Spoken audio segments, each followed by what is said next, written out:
6 months ago, I was just the guy who fixed the community gate. Then the HOA president accused me of theft. In front of 40 neighbors. At the annual meeting, the room went silent, then erupted into whispers. I didn't argue. Notes. Because I already knew what was in that storage room. 2 nights later, she panicked and did something unthinkable. By morning, the police had sealed off the entire clubhouse. My name is Daniel Ruiz, 41, and I moved into Willow Bend Estates 3 years ago with my wife Mara and our daughter Sophia, chasing the kind of quiet cul-de-sac life we never had growing up in apartments. I'd spent 12 years as a forensic auditor for an insurance fraud unit before switching to freelance IT consulting. A fact almost nobody in the neighborhood knew, including the woman who was about to make that the biggest mistake of her life. Willow Bend looked like a postcard, trimmed hedges, matching mailboxes, a community pool that closed promptly at 9. Beneath that polish sat Regina Voss, HOA president for 6 years running, unopposed every election because, as she liked to say, nobody else wants the headache. Regina ran meetings like military briefings. Agendas timed to the minute. Anyone who raised an unscheduled question got the same tight smile and the same line. We'll table that for later. Later never came. I noticed the first oddity during my 2nd month, when I asked to see the reserve fund report for a routine pool resurfacing vote. Regina told me the treasurer was traveling, and the documents were in transit. That excuse lasted for months. Neighbors joked that Regina treated the clubhouse storage room like her personal vault. Only she and her cousin, who conveniently served as treasurer, held keys. Board minutes referenced sensitive documents stored there, though nobody could say what that meant. My wife told me to let it go. Pick your battles, she said, only half joking. This isn't your fraud unit anymore. She was right that it wasn't my job. But old instincts don't retire quietly, and something about Regina's evasiveness itched at me. I started small, just reading the HOA's publicly filed financial disclosures, the kind every homeowner is legally entitled to request. Regina's office took 11 weeks to send me a redacted 3-page summary instead of the itemized ledger state law required. The numbers that were visible didn't add up. Landscaping costs had tripled in 2 years despite the same crew doing the same work. A security consulting line item appeared with no vendor name attached, just a dollar figure that grew every quarter. At a Tuesday board meeting, I asked, politely, why landscaping invoices didn't match the vendor's public rate sheet. Regina's face didn't move, but her cousin Wendell, the treasurer, gripped his pen hard enough that the plastic clicked audibly in the silence. We'll table that for later, Regina said. Exactly as always. But this time her eyes lingered on me a half-second too long. The kind of look people give when they're recalculating whether you're a nuisance or a genuine threat. That night, I mentioned the meeting to my neighbor Priya, a paralegal 2 doors down who'd lived at Willow Bend since before Regina took over. She went quiet, then said, the last guy who pushed on the finances moved out within a year. Priya told me his name was Aaron Delgado.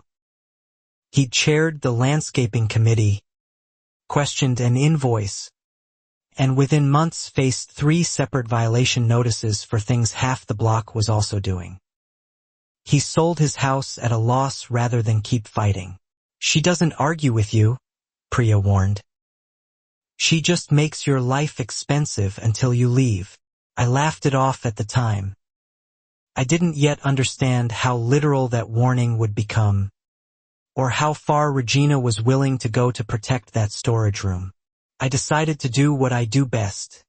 Quietly, patiently, Build a paper trail.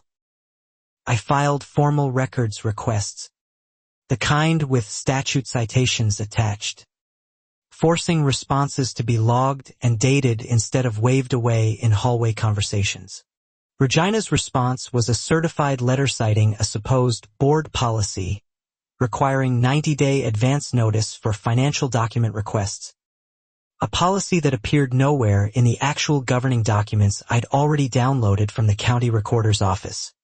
I filed a complaint with the state's HOA Oversight Office, a toothless agency that mostly forwards complaints back to the HOA itself. Still, it created an official timestamp, proof that concerns had been raised, on record, before anything else happened.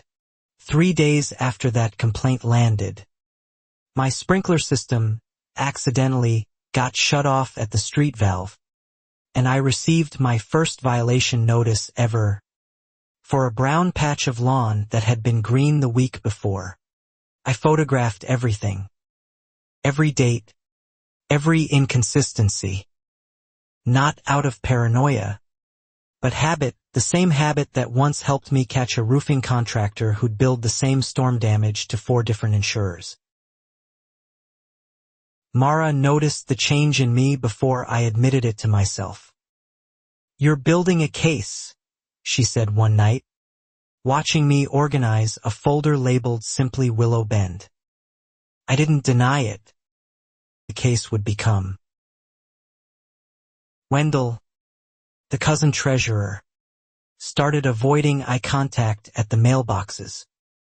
He'd worked in county records before retiring, which made his sudden appointment as HOA treasurer, with zero finance background, one more thread that didn't quite hold together. I pulled public court records out of habit and found something small but telling. A 5-year-old civil suit against Regina from a previous HOA she'd chaired in another county. Settled quietly. Records sealed by mutual agreement before trial. Sealed settlements don't mean guilt, but they mean someone paid to make a problem disappear before a jury could hear it. Filed away. That fact became one more brick in a wall I was building without yet knowing its shape.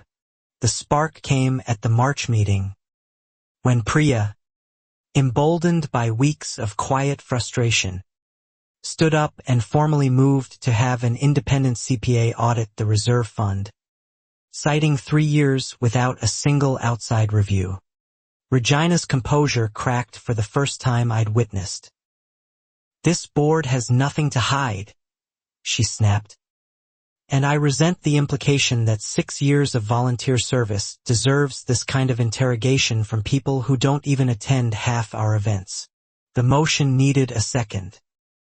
I raised my hand, dropped 10 degrees as Regina's gaze locked onto mine, and for the first time she said my name aloud in a meeting, slowly, like she was memorizing it. "Mr. Interesting timing," she said. "Given that maintenance invoices show your own vendor discount request last spring was denied for insufficient documentation. It wasn't an answer to the motion. It was a warning shot disguised as small talk." The audit motion passed 11-4. A stunning defeat for Regina in a board she'd controlled unopposed for years. She adjourned the meeting 9 minutes early, gathering her folders so fast one slid off the table onto the floor. I bent to help pick it up before she snatched it back. A wire transfer confirmation, 5 figures, a beneficiary name that wasn't the landscaping company, wasn't the pool vendor, wasn't anyone I recognized from HOA business. She didn't thank me for the folder. She just said, low enough that only I could hear, "You should be more careful about what you think you saw." It wasn't loud. It didn't need to be. Within 48 hours, an anonymous complaint was filed against me with the county, alleging I'd run an unlicensed business out of my garage. citing my consulting laptop bag as commercial equipment visible through my open door. The complaint was baseless and eventually dismissed. But it cost me an afternoon with a code enforcement officer and a formal warning letter added to my property file. The kind of thing that shows up if you ever try to sell. Priya got her own message. A sudden, urgent request from the board's attorney demanding she recuse herself from any HOA-adjacent legal matters due to an unspecified conflict of interest nobody could name when pressed for details. We started meeting outside the neighborhood, at a diner 2 towns over, comparing notes like the amateur investigators we'd apparently become. Priya had pulled the CPA firm's engagement letter. The audit was scheduled to begin the second week of April. That gave Regina exactly 3 weeks. I didn't know yet what she intended to do with that time, but I recognized the particular quiet that had settled over the clubhouse, the same quiet I'd seen in fraud cases right before evidence vanished. Wendell resigned as treasurer that same week. Citing health reasons, a resignation letter dated the same day the auditor's engagement was finalized. Nobody at the meeting asked a single follow-up question. Everybody already knew better than to ask. His replacement was Regina's own daughter-in-law, a 26-year-old with no accounting background whose only qualification, as far as anyone could tell, was that she'd sign whatever paperwork was placed in front of her without reading it twice. I filed a request specifically preserving records ahead of the audit, citing state statute on document retention during an active financial review, a legal move designed to make destruction of anything now a distinct, provable crime rather than mere negligence. Regina's attorney sent a curt reply calling my request premature and adversarial, but confirmed in writing that all financial records would remain in the storage room undisturbed pending audit completion.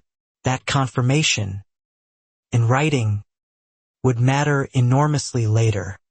My old fraud unit instincts told me something important. People who are truly innocent rarely fight this hard to keep an accountant out of a filing cabinet. Innocent people usually just hand over the keys and complain about the inconvenience. Mara asked if I was scared. I told her the truth. Not of Regina exactly, but of how far someone with 6 years of unchecked control might go once she realized the walls were finally closing in around her. Sophia, my daughter, asked why the mean lady at the pool kept staring at our house. I told her it was grown-up business. Kids notice more than we give them credit for. And Regina had started driving past our house slowly, twice a day. I installed a doorbell camera that week, more out of instinct than fear.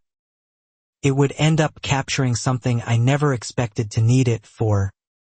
3 weeks later, in the dead of night, during a storm that wasn't in any forecast, the audit was locked in for April 14th. Regina had 1 weekend left before an outside professional walked into that storage room. What she did with that final weekend would end her career, her freedom, and 6 years of quiet control. The following Monday, Regina called an emergency board session, unannounced, held at 7 a.m. when she knew most working residents couldn't attend. A scheduling trick I recognized instantly from her earlier pattern of burying inconvenient votes. Only 6 of 15 board members showed. It was enough for quorum. Barely. Regina proposed, and rammed through, a new storage room access policy requiring her personal written approval for anyone, including the incoming auditor, to physically enter the room. Priya, tipped off by a sympathetic board member, arrived 11 minutes late, furious, demanding the vote be nullified on procedural grounds. Regina calmly cited a bylaw clause about emergency session validity that, conveniently, she herself had authored 2 years earlier. I filed an emergency objection with the CPA firm directly, forwarding the new access policy along with the earlier written promise that records would remain undisturbed. The auditor's office replied within hours. Any obstruction would be reported to the state. That threat rattled Regina publicly for the first time. At the community mailboxes, a neighbor overheard her on the phone saying, "It doesn't matter what he thinks he can prove. There's nothing left to find by the time anyone gets in there." The neighbor, a retired schoolteacher named Louise, mentioned the comment to Priya almost in passing, not realizing its weight. Priya called me that night, practically shaking. She just told someone there's nothing left to find. Left. Daniel. I lay awake that night running scenarios the way I used to at the fraud unit. Shredding was the obvious answer, except shredding leaves receipts, waste management logs, purchase records, a paper trail of its own that a competent auditor could reconstruct. 2 days later, I got confirmation, almost by accident. My neighbor's teenage son worked part-time hauling supplies for the HOA's contracted cleaning crew, and mentioned that Mrs. Voss had ordered a commercial paper shredder delivered directly to the clubhouse. I photographed the delivery receipt taped to the clubhouse door through a gap in the blinds, careful to stay off any private property. A rented industrial shredder, 400 sheets a minute, delivered 2 days before the scheduled audit start date. I forwarded the photo to the CPA firm and, separately, to the state HOA oversight office, formally requesting an emergency preservation order. For the first time, a case that had felt like neighborhood politics started to feel like something a court might actually care about. Regina must have sensed the walls closing in, because the shredder disappeared from the clubhouse the next morning, and used, according to the same delivery company, which confirmed via a polite phone call that it had been picked up, canceled. No charge. That should have felt like a win. Instead, it worried me more.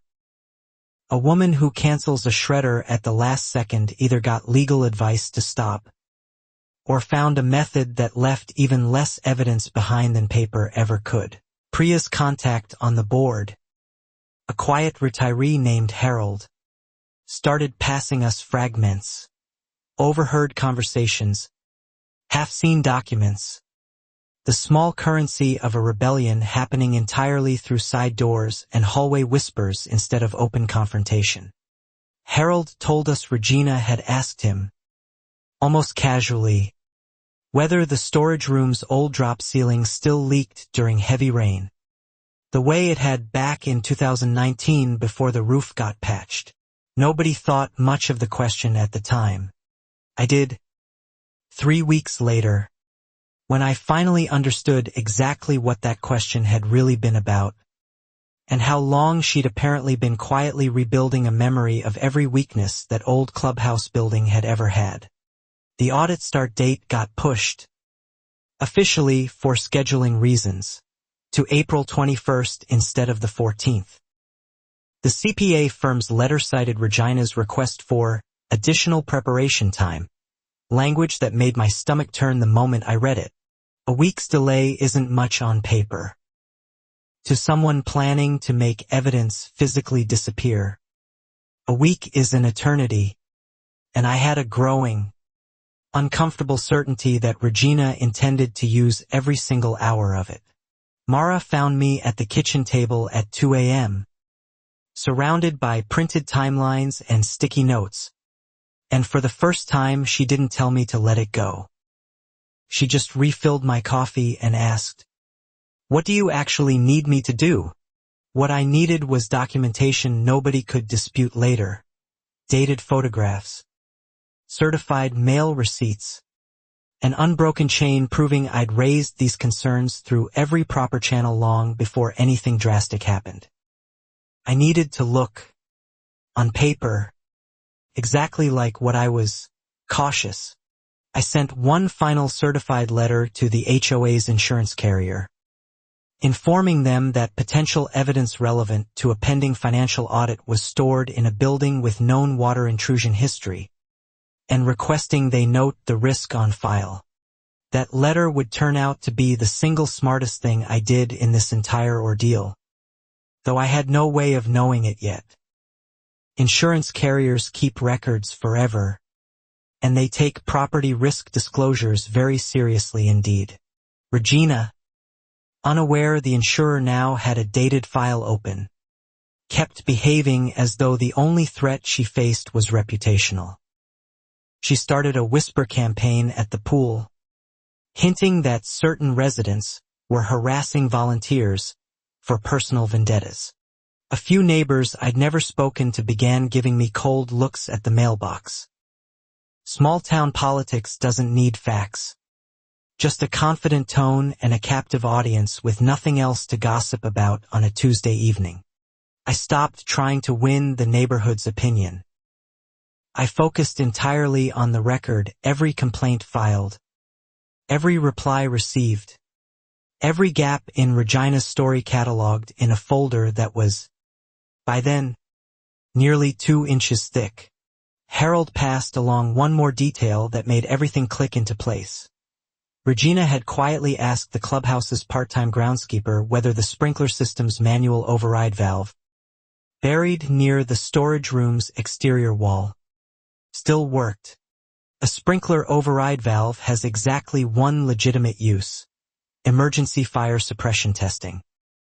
It has exactly one very illegitimate use too, and I couldn't stop thinking about which one Regina actually had in mind for that room full of paper. I drove past the clubhouse that Friday night on my way home from the store, slower than I needed to, and saw Regina's car in the lot at 9:40 p.m., long after any legitimate board business should have required her presence there. I didn't stop.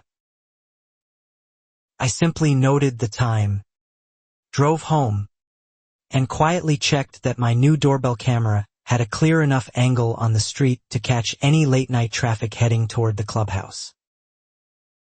The forecast that weekend called for clear skies. That detail would matter enormously later, because whatever flooded that storage room 3 nights later, it wasn't going to be explainable by any storm that actually happened. Priya and I agreed on one rule going forward: no confrontation, no accusations, nothing that could be spun into harassment for another complaint file. We would only watch, document, and wait for Regina to make a mistake big enough to end this. We didn't have to wait long.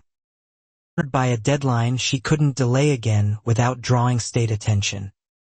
Was about to make the single biggest mistake of her 6 years running Willow Bend Estates.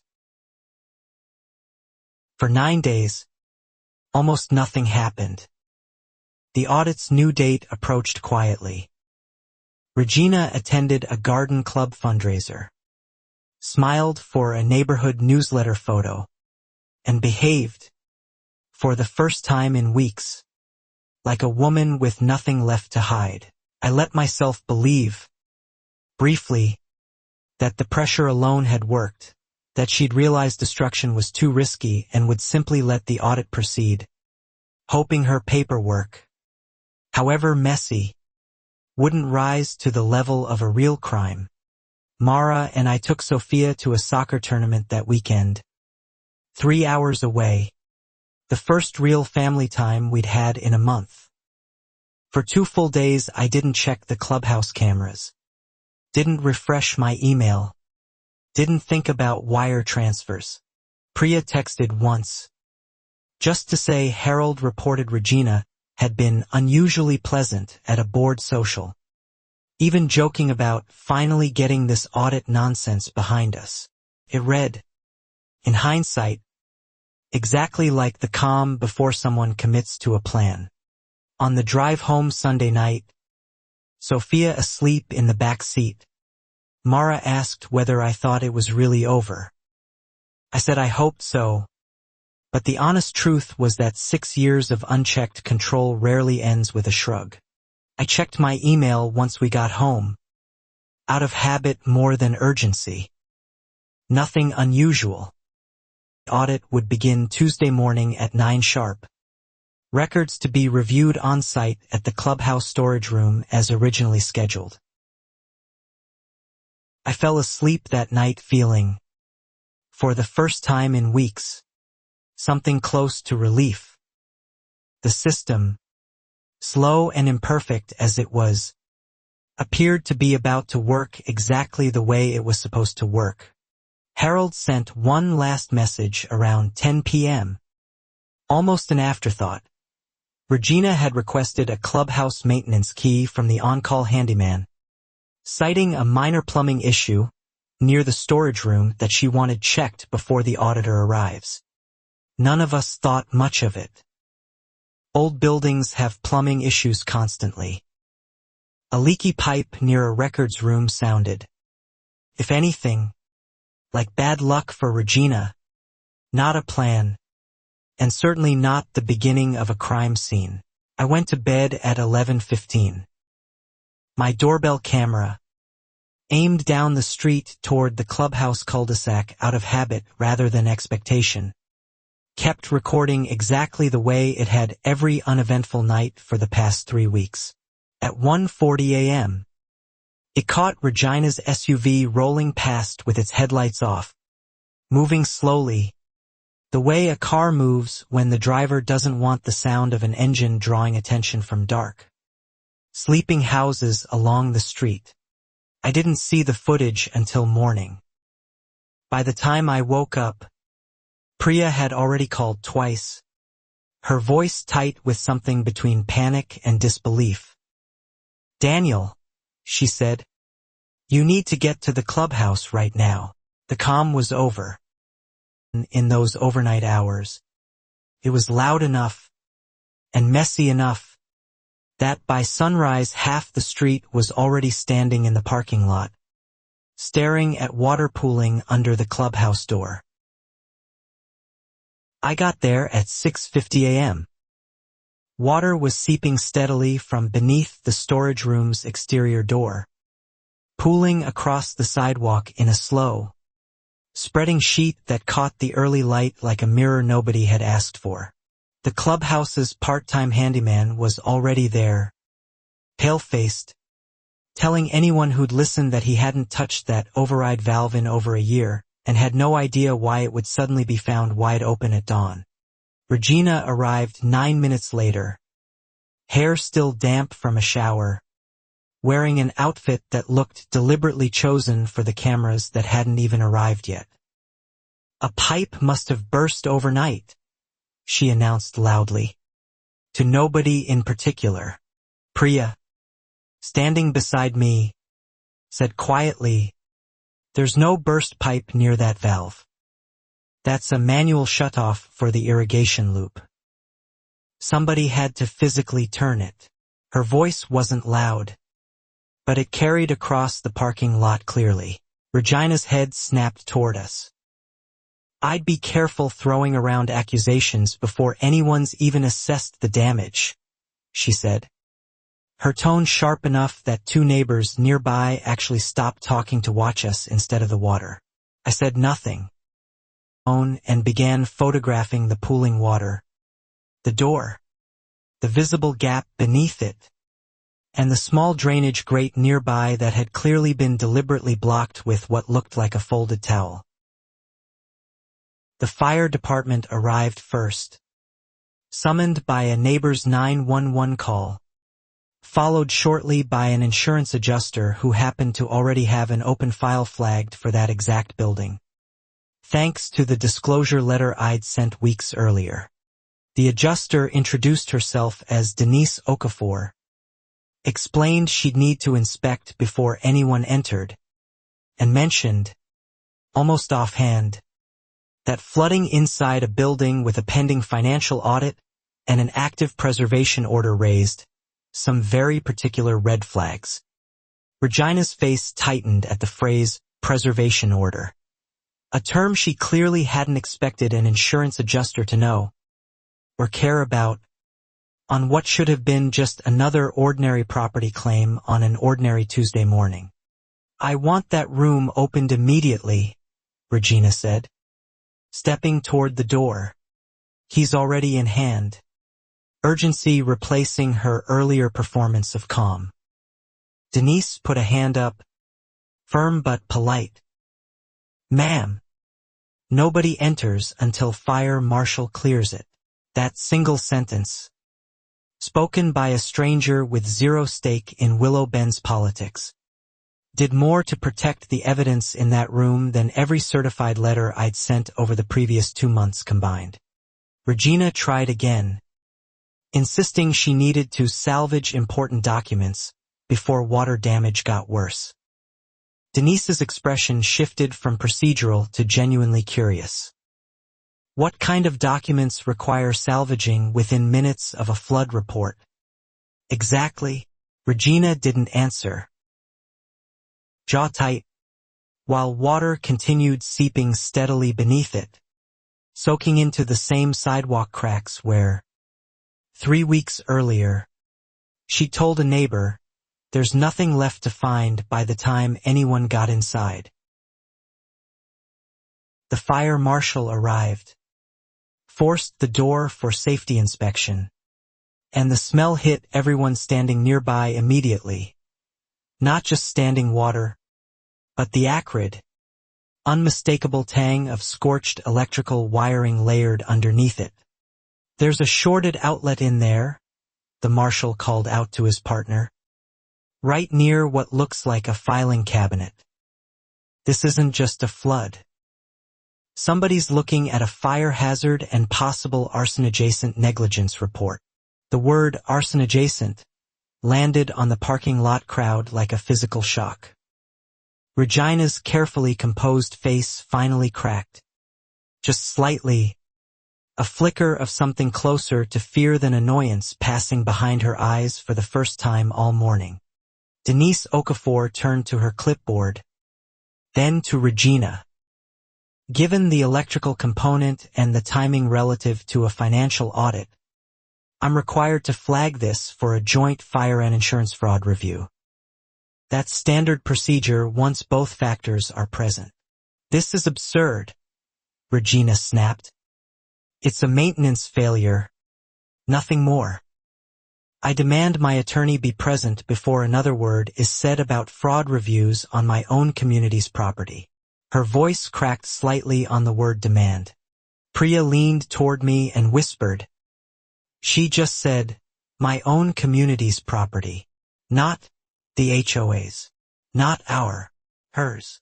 It was a small slip, the kind lawyers love, the kind that reveals exactly how someone actually sees ownership versus authority. The fire marshal declared the room structurally safe, but ordered it sealed with official tape as a precaution pending the electrical inspection.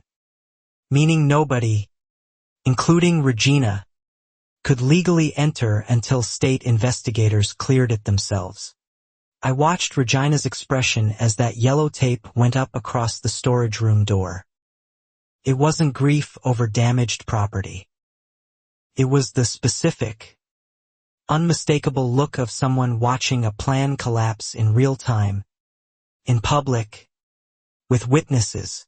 By 9 a.m., the scheduled audit hour, the CPA firm's representative arrived to find not an open filing cabinet but a taped-off room, a fire marshal's incident number, and an insurance adjuster already documenting everything methodically for her own file. The auditor, a calm woman named Teresa Kwan, took one look at the scene and said simply, "This changes the scope of my engagement considerably. I'll need to loop in the state HOA oversight office before proceeding any further." Regina tried once more to control the narrative, gathering nearby residents to explain that this was an unfortunate coincidence, and that the audit would of course proceed the moment the room is safe again. Fewer neighbors nodded than before. Louise, the retired schoolteacher, spoke up from the small crowd. Regina, you told me weeks ago there'd be nothing left to find in there. I didn't think much of it at the time. I'm thinking about it now. The words hung in the humid morning air. Regina's mouth opened, then closed. For 6 years she'd controlled every room she walked into. In this one, for the first time, she had absolutely nothing left to say. Wendell, the former treasurer, appeared at the edge of the crowd, drawn by the commotion, and I watched something shift across his face. Not surprise exactly, more like a man watching a debt he'd been dreading finally come due. I didn't approach him. Team do their job. Snapping photos, bagging the scorched outlet cover, noting the position of the blocked drainage grate that had clearly been placed there by human hands, not by accident. By noon, a second vehicle arrived, unmarked, and 2 people in windbreakers introduced themselves not as insurance staff but as investigators from the state's financial crimes unit, responding to the preservation order flag I'd filed weeks earlier. Regina's attorney arrived shortly after, visibly displeased at the scale of what had assembled outside a suburban clubhouse over what he initially tried calling a plumbing mishap. Nobody on scene seemed inclined to accept that description anymore. I gave my statement to the investigators calmly, factually, the way I'd once given hundreds of statements in my old job. Dates, documents, no speculation, no accusation beyond what the paper trail actually supported. Priya did the same, handing over copies of every email, every board minute, every certified letter response we'd collected over 2 months. Harold, quietly, did too, describing the sprinkler valve question and the shredder delivery in careful, unembellished detail. By late afternoon, the storage room's yellow tape had been joined by a second, more official marker, a small placard reading "Active Investigation," the kind normally reserved for far more serious scenes than a suburban HOA filing cabinet. Regina stood on her own front porch that evening, blinds drawn, refusing to answer the door when a local reporter, tipped off by someone at the scene, came by asking whether the flooding was connected to any financial irregularities. I sat with Mara on our own porch that night, watching flashing lights still occasionally pulse from the clubhouse parking lot 2 streets over, and felt something I hadn't expected. Not triumph exactly, just quiet, exhausted vindication. Sophia asked again why the mean lady's house had a police car parked outside it. This time I told her something closer to the truth. Sometimes, I said, grown-ups make choices that catch up with them eventually. The state investigators worked through the night, extracting what remained of the storage room's contents before further water damage could destroy anything else. Waterlogged folders, a partially melted external hard drive, and a fireproof lockbox that, notably, hadn't been fireproof enough. Denise Okafor's preliminary report, filed the next morning, noted the drainage grate obstruction as consistent with deliberate water containment rather than accidental flooding, a sentence that would end up quoted almost verbatim in the eventual criminal complaint. The electrical fire marshal's separate report found the shorted outlet had been recently disturbed, its cover screws loosened and reset with visible fresh tool marks, inconsistent with years of undisturbed where that the rest of the outdated wiring showed. In other words, 2 independent professionals, neither of whom knew or cared about Willow Bend's board politics, had each concluded the same thing from opposite directions. Someone had engineered this flood, not suffered it. By Wednesday, Teresa Kwan's audit resumed under investigator supervision, working from whatever documents survived plus bank records subpoenaed directly from the HOA's financial institution, bypassing Regina's office entirely for the first time in 6 years. The wire transfers began surfacing almost immediately, dozens of them, spanning 3 years, routed through an account registered to a landscaping company that, according to state business records, had dissolved and stopped operating 18 months earlier. I recognized the beneficiary name instantly from the glimpse I'd caught of that folder page months before. It wasn't a landscaping company at all by that point. It was simply a name Regina controlled, receiving money for services nobody could verify had ever happened. Wendell's old county records job, turned out, hadn't been irrelevant after all. Investigators found he'd used lingering access credentials to help backdate several HOA filings, smoothing inconsistencies that might otherwise have surfaced years earlier during routine review. Priya, reviewing the newly subpoenaed records with a paralegal's careful eye, found something even I had missed: a second storage location, a rented self-storage unit 20 minutes away, paid for in cash, listed under Regina's daughter-in-law's name. That unit, investigators confirmed within days, held physical copies of exactly the documents Regina had apparently tried to destroy at the clubhouse, a backup she'd forgotten, or never realized, was itself now sitting inside an active evidence trail. The picture forming wasn't just mismanagement or sloppy bookkeeping anymore. It was a structured, years-long diversion of HOA reserve funds, and Regina, cornered by an audit she could no longer delay, had chosen destruction over exposure. 2 weeks after the flood, with the audit closing in on hard numbers, Regina's behavior shifted from damage control to something colder and far more desperate, the kind of desperation I recognized from years of watching fraud cases unravel. She began appearing at neighbors' doors personally, not campaigning exactly, but reminding people, in careful language, of favors done. Small kindnesses extended over the years: the community garage sale she'd organized, the funeral casserole she'd once brought to a grieving widow. It wasn't charm anymore.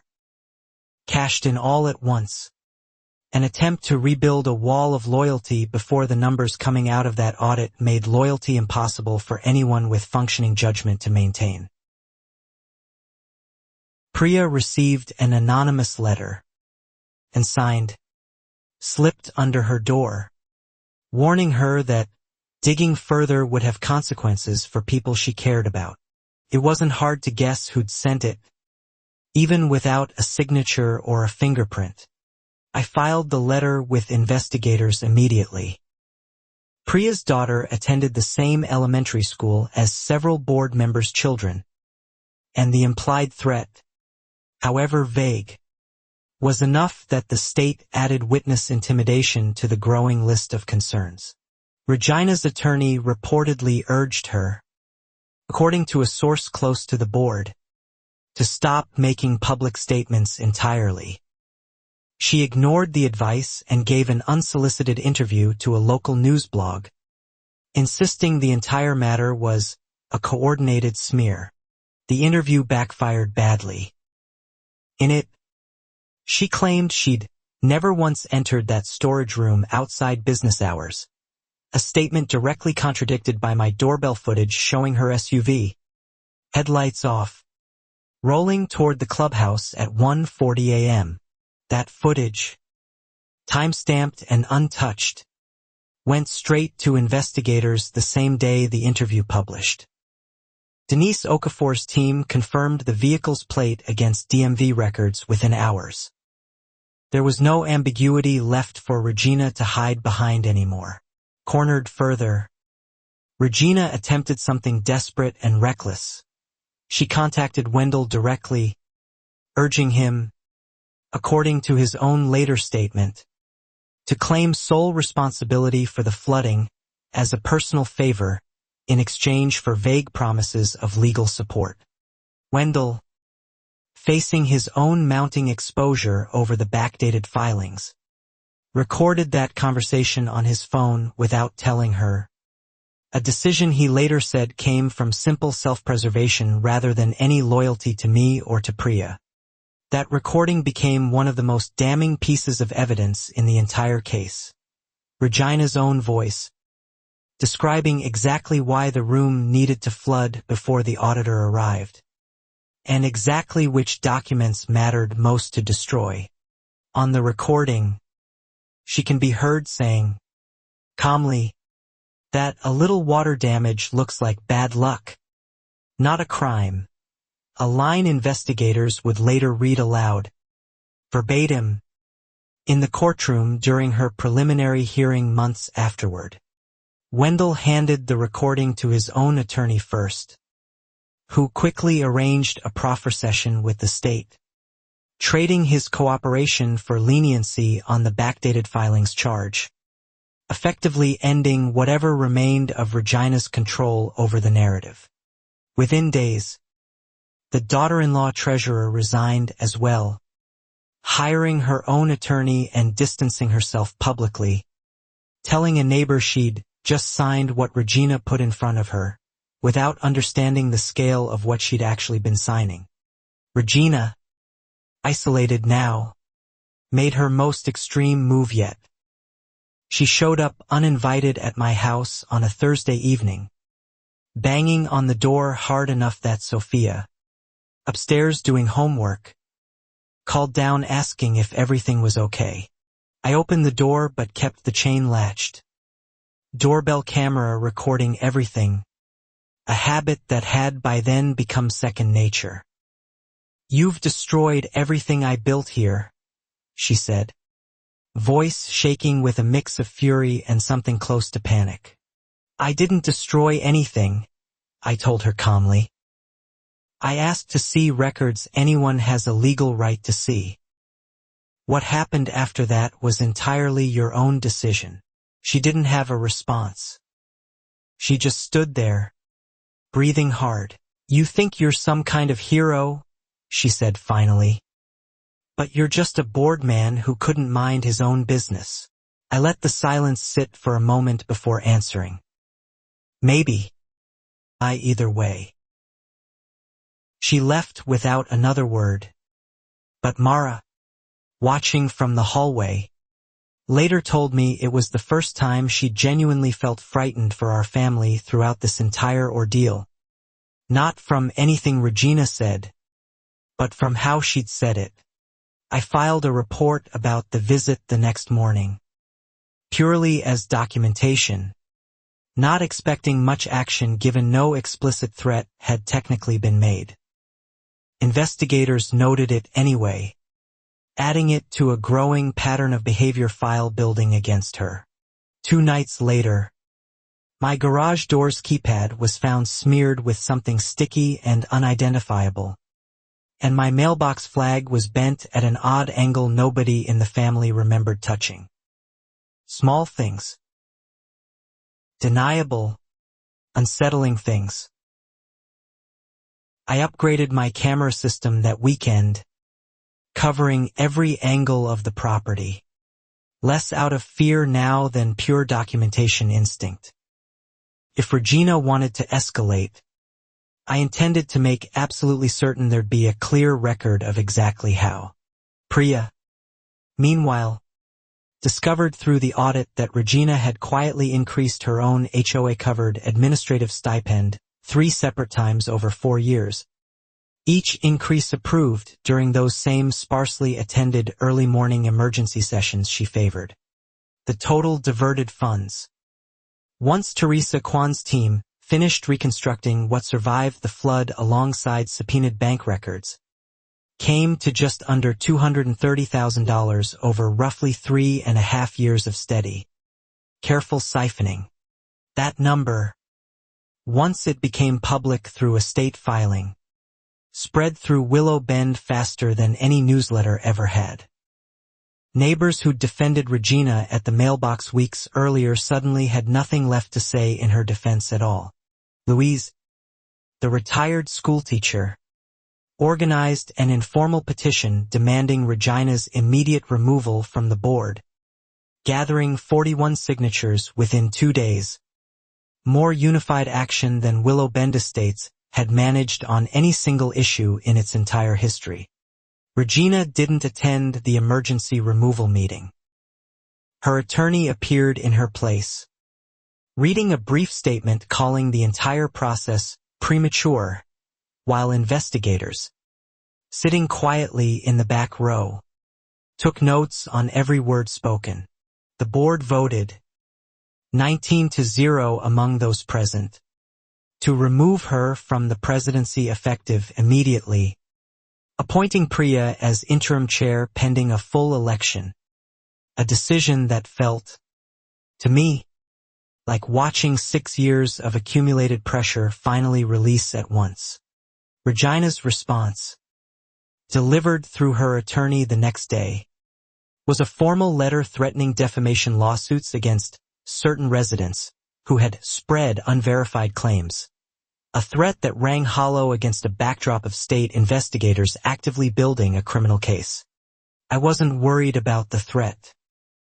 Truth is an absolute defense against defamation, and everything I'd said publicly was, by that point, backed by fire marshal reports, insurance findings, subpoenaed bank records, and a recording made by her own cousin.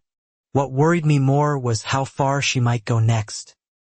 Having already flooded a building, threatened a witness's family indirectly, and shown up at my door once already. Desperation, in my old fraud unit experience, rarely de-escalates on its own. It escalated once more. 3 days later, when Regina was seen by 2 separate neighbors attempting to access the self-storage unit holding the backup documents, despite that location now being under an active state preservation order she'd been formally notified of in writing. Facility security footage captured her arriving with bolt cutters, attempting to remove the state's placed lock, only to find investigators had already anticipated exactly this move and installed a secondary tamper alert lock 2 days earlier. That attempt, caught fully on camera, transformed the case from financial mismanagement with suspicious flooding into something far more serious. A second, deliberate, documented act of evidence tampering committed after formal legal notice had already been served. Investigators arrested her at the storage facility itself. Bolt cutters still in hand, footage rolling, in front of a facility manager who later told a local reporter he'd never seen anything like it in 15 years running that place. The charges that followed went far beyond a simple financial dispute. Embezzlement, evidence tampering, obstruction of justice, and, given the electrical short discovered during the flood, a separate count related to reckless endangerment of a structure occupied periodically by residents and staff. News of the storage unit arrest reached Willow Bend before dinner that same evening, spreading through group chats and porch conversations faster than any HOA newsletter had managed in its entire publication history. I felt no satisfaction at first, only a strange, hollow exhaustion, the kind that follows months of careful documentation finally colliding with a reality far uglier than I'd let myself imagine, even during my most suspicious late-night speculation. Mara held my hand at the kitchen table that night and said simply, "You did the right thing, even when it was slow, even when it was scary." I nodded, but part of me was already thinking ahead to the hearing. Priya, now interim board chair, called an emergency community meeting to address the arrest directly, worried that rumor and speculation would spiral faster than facts could keep pace with, especially with a local reporter now actively covering the story. Nearly 90 residents showed up, the largest turnout in Willow Bend's history, filling the same room where Regina had once ruled every agenda down to the minute with practiced, unquestioned authority. Priya laid out the confirmed facts calmly, citing only what investigators had made public: the flood, the outlet, the bank records, the storage unit arrest, careful not to speculate beyond documented findings, exactly as I'd advised her beforehand. A few residents pressed for more detail than existed yet, frustrated by the pace of formal process. But the overwhelming mood in the room was relief. The specific relief of people realizing a long, quiet wrongness finally had a name attached to it. Louise stood again, this time not to accuse anyone, but simply to say, "I've lived here 11 years. I always felt like something was off. I just didn't have the courage, or honestly the proof, to say it out loud until now." Several neighbors approached me afterward, some apologizing awkwardly for the cold looks I'd received months earlier, others simply thanking me, unaware of exactly how close things had come to going very differently for my own family in the process. Wendell's cooperation deal became public around this time as well, drawing mixed reactions. Some residents furious he'd participated in backdating filings at all, others grudgingly acknowledging his recording had been essential to breaking the case wide open. I didn't spend much energy judging Wendell. People cornered by fear make different choices than people who feel safe. And his choice, however self-interested, had ultimately served the truth better than years of Regina's polished, confident lies ever had. The state's Financial Crimes Unit released a preliminary statement confirming the scope of the embezzlement investigation, now extended beyond Willow Bend Estates entirely, examining Regina's tenure at that earlier, out-of-county HOA whose lawsuit had ended in a sealed settlement. That earlier settlement, turned out, involved strikingly similar allegations: reserve fund discrepancies, a missing treasurer, records that mysteriously became unavailable right before a scheduled review. History, seemed, hadn't been an anomaly. It had been a pattern. Denise Okafor's full insurance report was finalized and forwarded to the district attorney's office, formally concluding the flooding had been deliberate, human-caused, and specifically timed to interfere with a scheduled financial audit already noticed in writing. Teresa Kwan's completed audit, once finished, painted an even starker picture than the preliminary numbers had suggested. Funds diverted not just through the dissolved landscaping shell, but through inflated invoices from at least 2 other supposedly independent vendors. Both of those vendors, investigators discovered, were registered to addresses connected to members of Regina's extended family, a detail that transformed the case from one woman's individual scheme into something closer to a small, coordinated family enterprise. I sat with that revelation for a long while.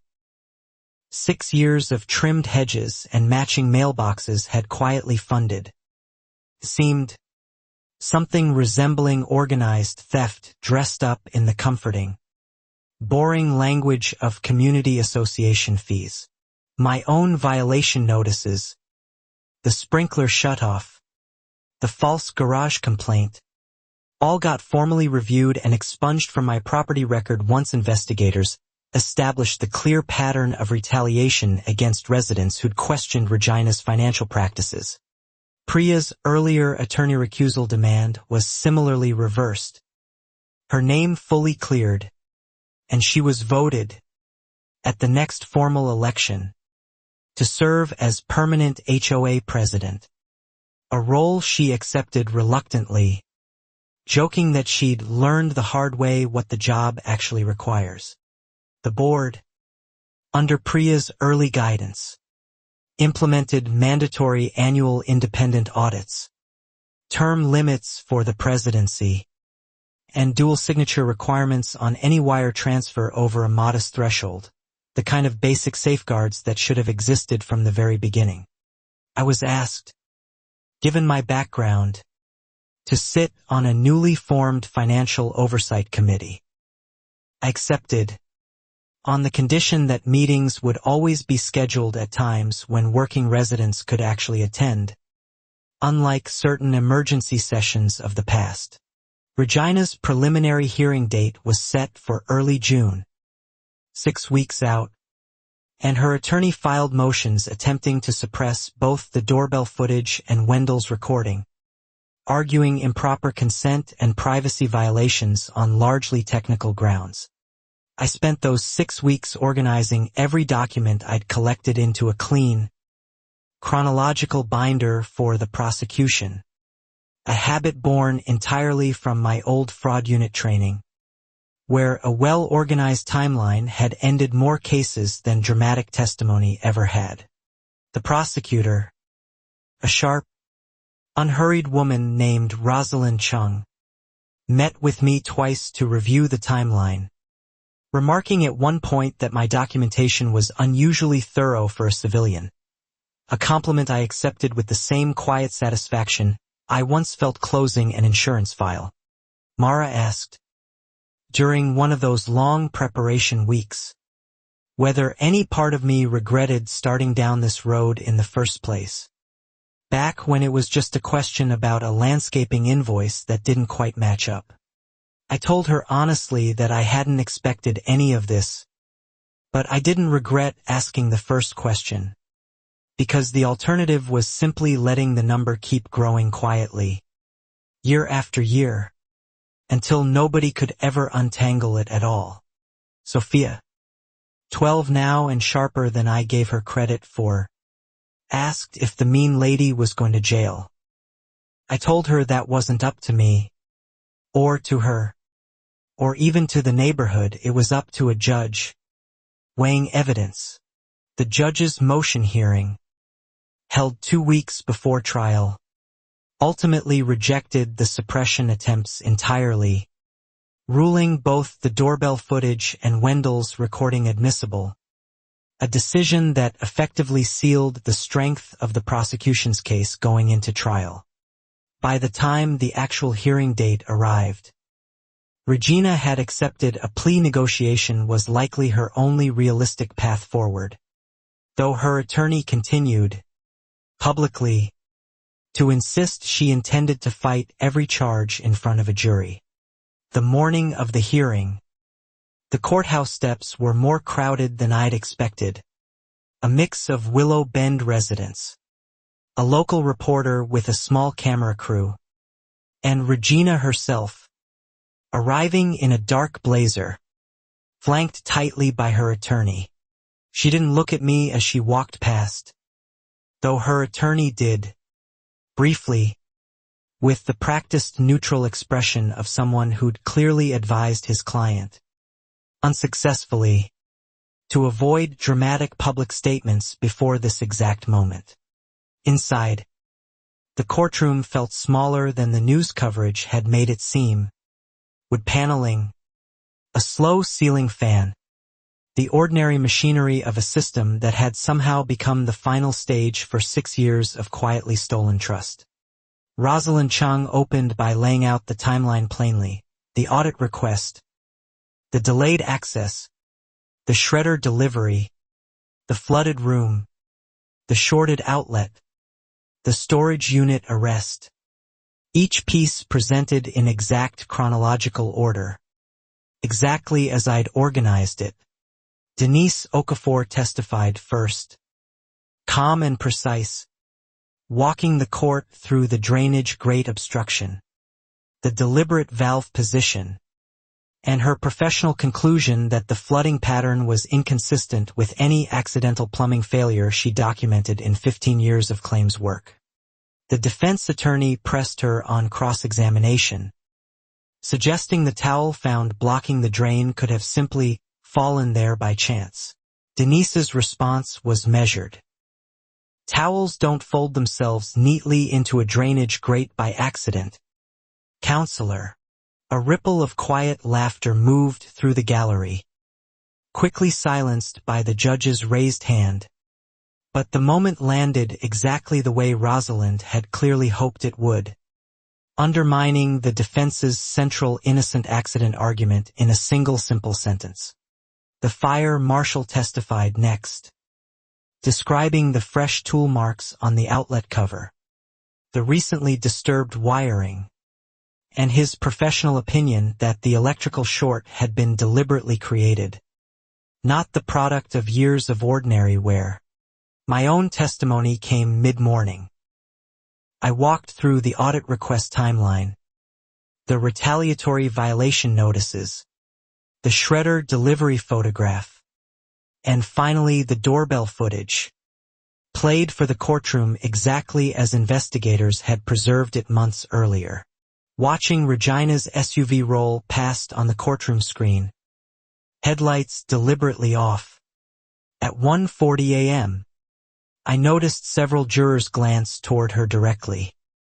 She stared straight ahead, jaw tight, the same expression I remembered from the night she'd banged on my door.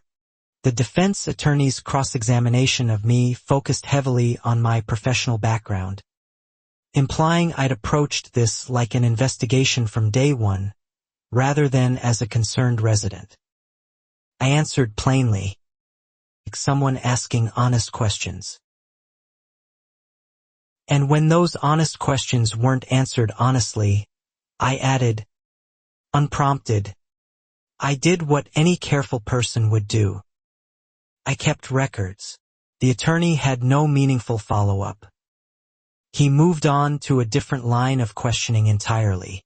Wendell testified in the afternoon, visibly uncomfortable, describing the backdated filings and, ultimately, playing his recording of Regina discussing the flood plan for the courtroom directly, her own voice filling the silent room with unmistakable, damning clarity.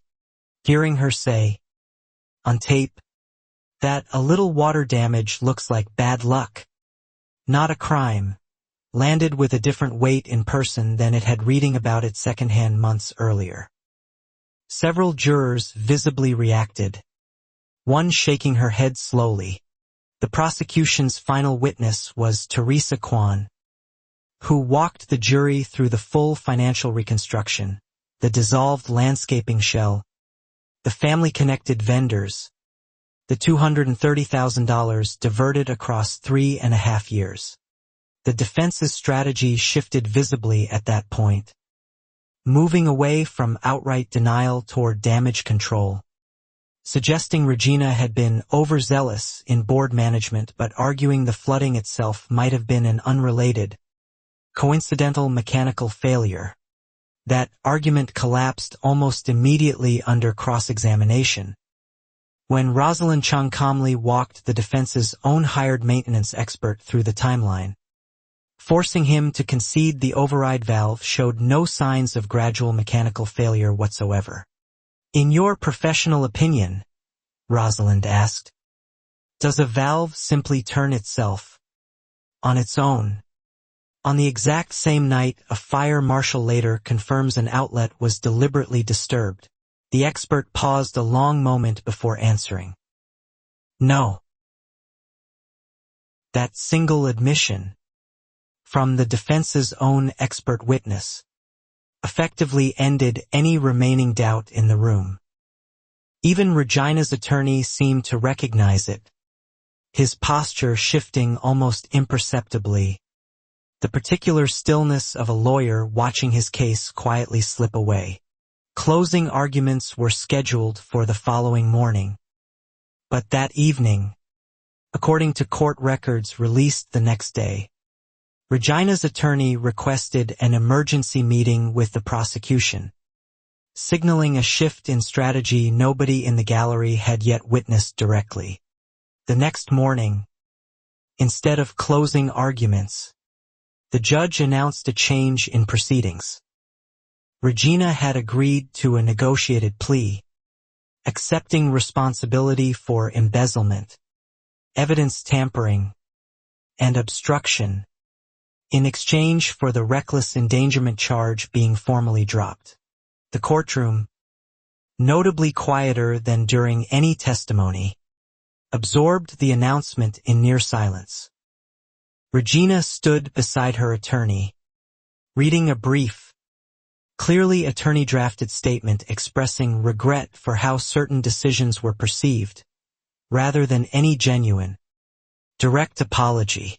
Rosalind Chung, speaking briefly to reporters afterward, noted that the plea still carried a substantial recommended sentence given the scale of the financial harm and the deliberate, escalating nature of the evidence destruction attempts across two separate locations.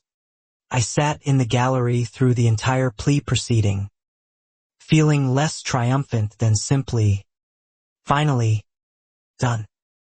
Months of certified letters and careful photographs had ended not in a dramatic verdict, but in a quiet, procedural admission of exactly what we'd always suspected. Outside the courthouse afterward, Louise found me on the steps and hugged me, unprompted, something she'd never done in 3 years of polite mailbox nods. "You didn't have to do any of this," she said. "I'm glad you did anyway." A local reporter asked for a brief comment. I kept it simple. Everything after that was her choice, not mine. Felt true, and it felt, finally, like something I could say without flinching. Priya texted the board group chat a single line that evening, sentencing set for August. In the meantime, we have actual, legitimate reserve fund numbers for the first time in 6 years. Several residents replied with nothing but exclamation points. Wendell's own case, resolved separately under his cooperation agreement, resulted in probation and mandatory restitution rather than jail time, a resolution some residents found too lenient, though I understood, professionally, exactly why prosecutors valued his recording enough to grant it. The daughter-in-law treasurer avoided criminal charges entirely, cooperating fully and demonstrating she genuinely signed documents without comprehension rather than active participation, a distinction the district attorney's office took seriously in its charging decisions. At sentencing in August, Regina received 4 years, with mandatory restitution of the full diverted amount, a sentence Rosalind Chung called appropriate given both the scale of the theft and the calculated, repeated attempts to destroy the evidence of it. Regina addressed the court briefly before sentencing, her voice steadier than I expected, saying only that she'd made choices under pressure that she now recognized as wrong. No mention of the door I'd opened on a chain, or the letter under Priya's door.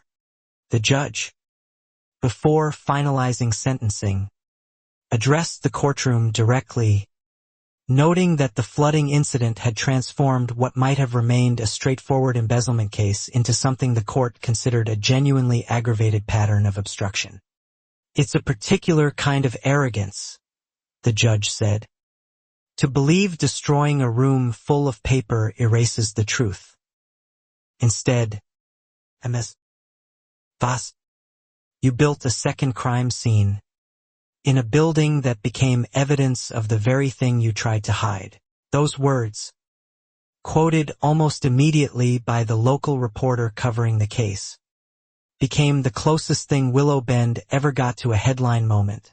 The flooded evidence room, once a source of quiet neighborhood dread, now simply a matter of public record. Regina was led out of the courtroom that afternoon without looking back at the gallery, without another statement, without the composed authority that had once filled clubhouse meeting rooms for 6 unquestioned years running. I felt, watching her go, not satisfaction exactly, but something closer to quiet closure, the specific, hard-won relief of watching a slow, patient process finally arrive exactly where the evidence had always pointed, without shortcuts or theatrics. Priya's formal presidency continued smoothly in the months that followed, the new safeguards holding firm, the reserve fund finally rebuilding under transparent, published reporting instead of vague summaries and 11-week delays. Wendell moved out of Willow Bend quietly that autumn. Restitution payments arranged through the court. A name most residents now mentioned only in passing. Another small casualty of a scheme that had, in the end, cost him far more than he'd gained. Louise organized a modest community potluck that October, half celebration, half simple relief, where several neighbors who'd once given me cold looks at the mailbox now sought me out directly to apologize, awkwardly but sincerely, over paper plates of casserole. Mara joked that I'd accidentally become the unofficial neighborhood watchdog, a title I firmly declined, telling her honestly that I hoped never to need those old fraud unit instincts again for anything more dramatic than double-checking our own family budget.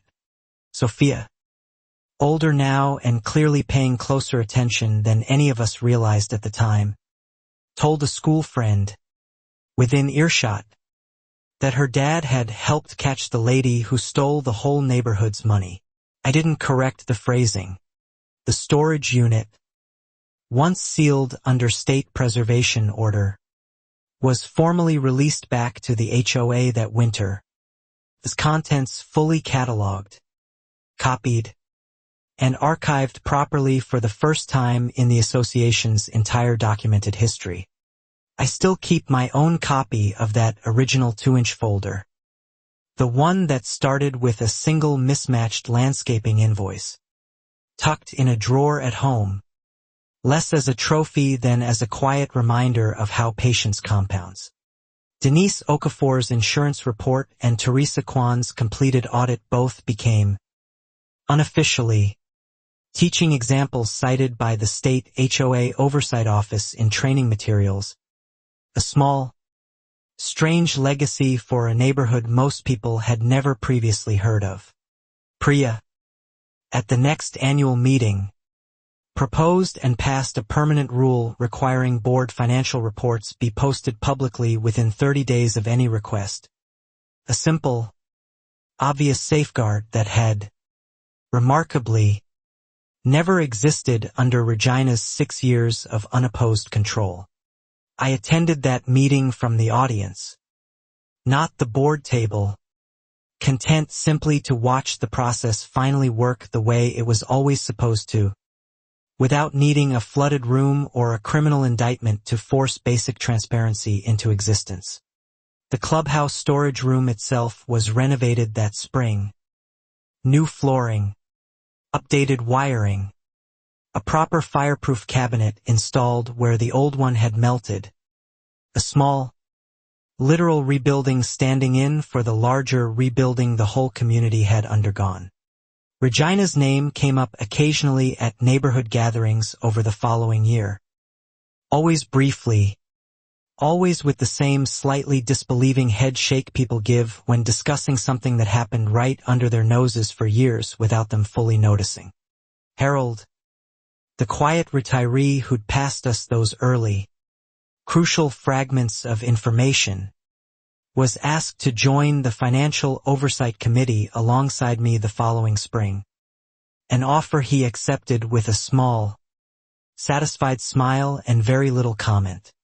I think about that first meeting sometimes, the one where Regina said my name aloud for the first time, slowly, like she was memorizing a threat. I understand now she wasn't wrong to be wary. She was just wrong about who'd win. Willow Bend Estates isn't a postcard neighborhood anymore. Not exactly, but it's an honest one, with real numbers, real accountability, and a storage room that finally holds nothing more dangerous than paint cans and folding chairs. Sometimes the biggest cover-up isn't the theft itself. but the desperate, escalating attempt to bury it. And sometimes all it takes to bring the whole thing down is one patient neighbor who simply refuses to stop asking where the money went.